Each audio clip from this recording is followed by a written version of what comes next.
out of puff. The express is a long, heavy train. Gordon usually pulls it, but only as far as the other railway. Another engine takes the coaches from there to London. It is an important train too, and must always run, whatever happens. If Gordon is ill or busy somewhere else, James or Henry have the chance to pull it. They try their best and do it well.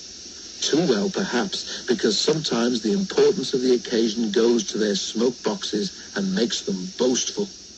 One day, Henry was feeling pleased with himself. He had run the express to time, and the Fat Controller had congratulated him. "I don't know what the Fat Controller would do without me," he said importantly in the shed that evening. "Have a care," warned Douglas.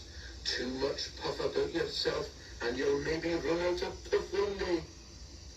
"Pooh," scoffed Henry.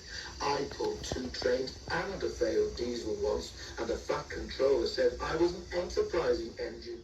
I mind it well," agreed Donald. "I took the goods train on, you recall, but Dougie is right. Puff goes before a fail." The Scottish twins were wasting their own puff, of course, because Henry took no notice whatsoever. A little later, the railway had to begin using a new sort of coal. It was dusty and burned with clouds of thick black smoke. The Fat Controller was cross, and the engines didn't like it either. "Filthy rubbish," they grumbled. The new coal made more ash too. Before long, all the engines began to have pains in their smoke boxes. Hot ash collected there and gave them the most awful indigestion. One evening, Henry felt dreadful when he got back to the shed. His fireman had to clean an enormous pile of ash from his smoke box before he felt better. But the next day, Henry could not make steam properly. He struggled to Edward Station, but could go no further. Douglas was there. "I can't breathe," Henry wheezed. "Out a puff, are you?" asked Douglas. "Did I say we didn't warn you?"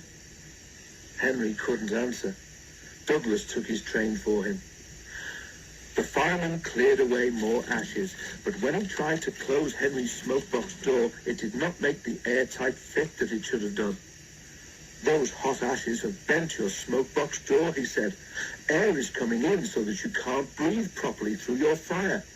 But I know how we could cure that." He filled a bucket with water. Then he fetched all the old newspapers he could find from the station bookstall. The driver helped him tear them into strips, which they soaked in the water. "What are you doing?" asked Henry anxiously.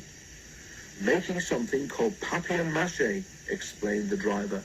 "When this paper is soggy enough, we shall paste it in your air leak so that you can breathe better. It won't last forever, but it will get us home." "Oh," said Henry unhappily. His driver was right. When the job was done, Henry felt much better, and even the driver and fireman were surprised how well he steamed. "We'll have to get the Fat Controller to make it permanent," they joked. Henry went very carefully and reached the shed without mishap.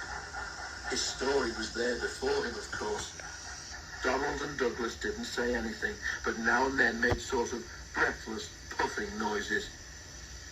Henry thought they must have a very odd sense of humor.